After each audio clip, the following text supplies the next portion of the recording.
Caetano, depois de teres começado pelo Tourist Trophy na Ilha de Man, nas motos, passaste para os rallies e agora cumpriste outro sonho, foi fazer Pikes Peak, foste o primeiro português, és o primeiro português a fazer Pikes Peak. Conta-me lá como é que chegaste a esta aventura e tudo o que se passou e tudo o que vai na tua cabeça por esta experiência. Certo.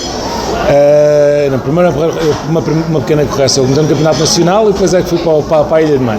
Exatamente. Eu sempre tive uma paixão por estas aventuras um bocadinho mais extremas e isso foi nas motas. Depois larguei em 2015 ou 2016. Já tinha feito 6 ou 7 anos daquilo, já chegou, digamos assim. Transitei para os carros e sempre andei à procura de aventura. Tanto como vocês veem, eu tenho tido um percurso eclético. Ando na montanha, ando SSV, ando nos rallies, ando na velocidade, ando no GT3 Cup, ando um bocadinho por todo o lado. A ideia específica de Pikes Peak surgiu um bocadinho por piada, exatamente por ter visto que não havia, a eu saber, não havia portugueses que tinham lá ido. O ano passado fui ver, criei alguns contactos e comecei a montar o projeto e felizmente podia ter desviado em muitas alturas pelo meio, podia ter corrido mal em muitas alturas pelo meio, mas felizmente concretizou-se, então eu fui lá este ano representar-me a mim, representar Portugal e ter mais uma aventura para o currículo. É assim, explica lá para os adeptos que é assim, há muita gente que gosta de Pikes Peak, só fica tão longe de nós e quando não há uma coisa como por exemplo aconteceu há 10 anos, quando a Peugeot lá levou o Loeb e foi o que foi, e muito antes no passado, quando a Audi e o Vatanen que a Peugeot foram lá fazer aquilo tudo, tirando essas coisas em que os europeus apareciam lá e se trazia Pikes Peak para a Europa. Normalmente a gente esquece muito, se bem que aquilo é um evento absolutamente fantástico, mesmo quando é feito só por americanos. O que é que tu sentiste ali no meio daquilo tudo? O que é a corrida das nuvens? Ok. Primeiro, falta mais um europeu, não é? O líder atual, portanto, a melhor classificação atual, o recorde atual é do Romain Dumas, sim, com o Volkswagen. Exato. Continua a ser ultra rápido, ele aliás ficou em segundo lugar e tivemos já a Alpine a fazer um esforço de fábrica este ano, ficou também em terceiro lugar.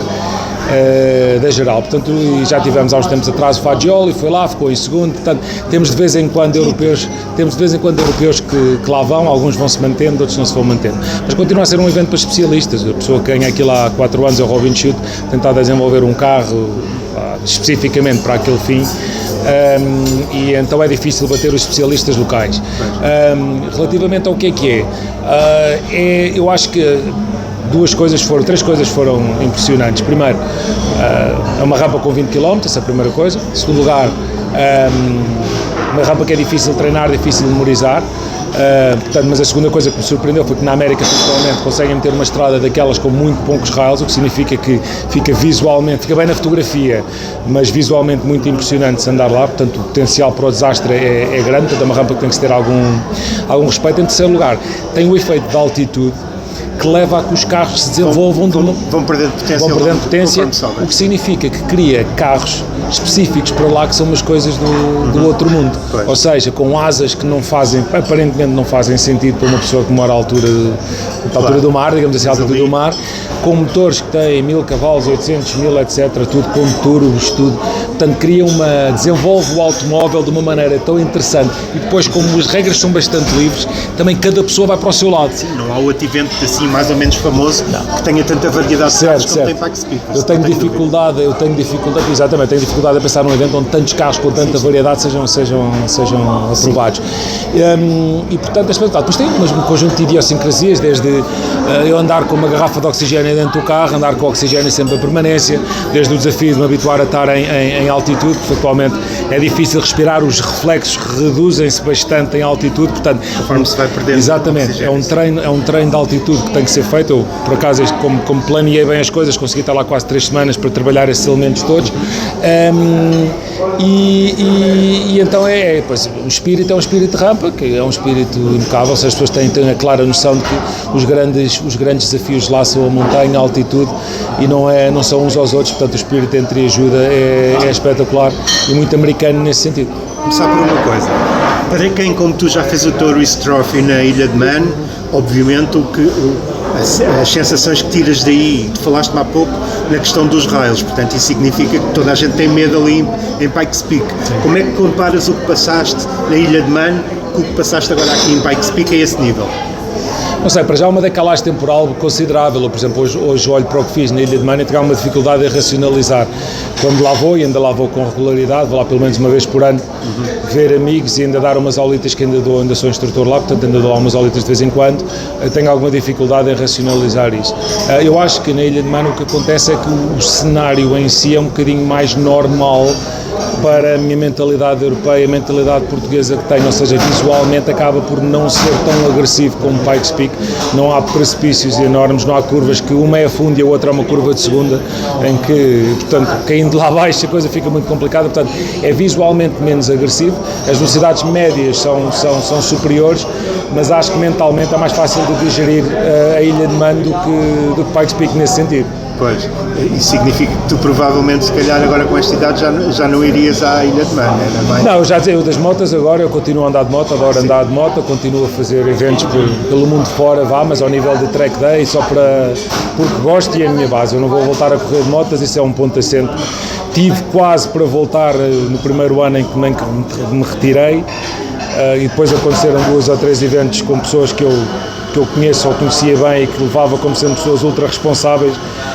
E quando aconteceu-me a mim, aliás, o meu último ano, uma das razões pelas quais eu deixei foi que tive um acidente antes de ir para uma falha mecânica a treinar antes de fazer o Grande Prémio de Macau, que basicamente agrediu um bocadinho aquela perspectiva que eu tinha, que era o meu ponto de defesa, que era pensar, não, tens consciência, tens uma certa idade, tens consciência que não és o Marco Marquês daqui, portanto, e o que acabou por acontecer foi que tive uma falha mecânica em Portimão que me pôs todas essas coisas. Depois, quando fui à Ilha de Man, tive outros amigos meus com falhas mecânicas idênticas, alguns deles já não estão entre nós, portanto as motas nesse sentido é assunto arrumado, faço, como eu digo, track days. Agora estou à espera da próxima aventura automóvel, ainda estou a pensar no que é, já sei que tenho falado várias vezes do Dakar, que eu acho que seria a mais natural e a mais óbvio, mas tivemos esta conversa em off, é muito tempo.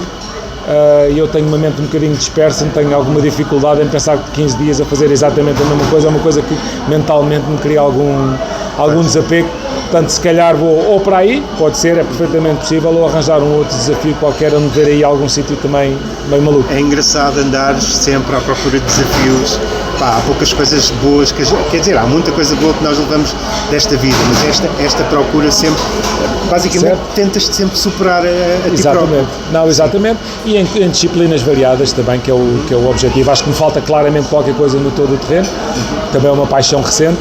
Nas motas já está, motas de todo o terreno nunca foi uma coisa que me assistisse muito, nunca foi uma coisa que me chamou muito, e depois de ter largado aquilo que eu factualmente adorava fazer, que era road racing, estar agora a fazer um enduro qualquer ou uma baixa qualquer e cair lá contra uma árvore também não é uma coisa que me dê grande interesse, portanto larguei as motas, o que gostava, não vou estar a pegar noutra vertente das motas para fazer outra coisa. E nos carros, o meu interesse mais recente é todo o terreno, portanto seria natural e óbvio, sendo que a paixão mais corrente é a montanha, ainda tenho também umas coisas para fazer nesse aspecto, Pikes Peak foi uma delas, mas há outros objetivos também dentro desse contexto. O que é que poderias vir a fazer ainda? Ao nível de montanha, para já, temos a parte do campeonato europeu toda, portanto temos a montanha, não se resume só aqui. Depois temos na parte internacional, se virmos também os carros que andam nessa parte, são carros completamente extremos, ainda mais extremos que aqueles que ou Helder, ou eu, ou Zé Correia, ou António Rodrigues andamos, portanto são carros de 3.000 de cilindrada, são máquinas infernais, aliás vendo-as ali a passar na Falperra desse, Merli, etc. Portanto, esses são carros que para mim têm algum interesse. A parte das rampas internacionais tem algum interesse. Na parte do todo o terreno, qualquer coisa em África, Dakar, ponto de interrogação, e também qualquer coisa na América. Estou cada vez mais a gostar da América. Eu acho que esta tem muito boa onda, digamos assim. E então também é capaz de haver qualquer coisa no todo o terreno para aqueles lados que me interessa. Pois. Entretanto, há 10 anos, eu quando reparei na tua passagem das motos para os rallies, eu pensei, uma pessoa que vem da Ilha de Man para fazer rallies, isto é trigo limpo. Mas tiveste alguns desafios nos rallies? Não, muitos, não tem nada a ver. A minha formação de base é uma formação de motas. A de moto totalmente sei andar. Agora de carro, temos que ir. De carro o desafio é mais intenso, digamos assim. Portanto, ainda estou a desenvolver. Este ano já estamos a tirar um bocadinho mais. Temos um carro também já mais desenvolvido, mas ainda tenho muito para aprender aqui. Ok, vamos ver como é que são os teus próprios desafios. Boa sorte para o que aí vai. Obrigado, abraço. Tchau. Não, é mesmo.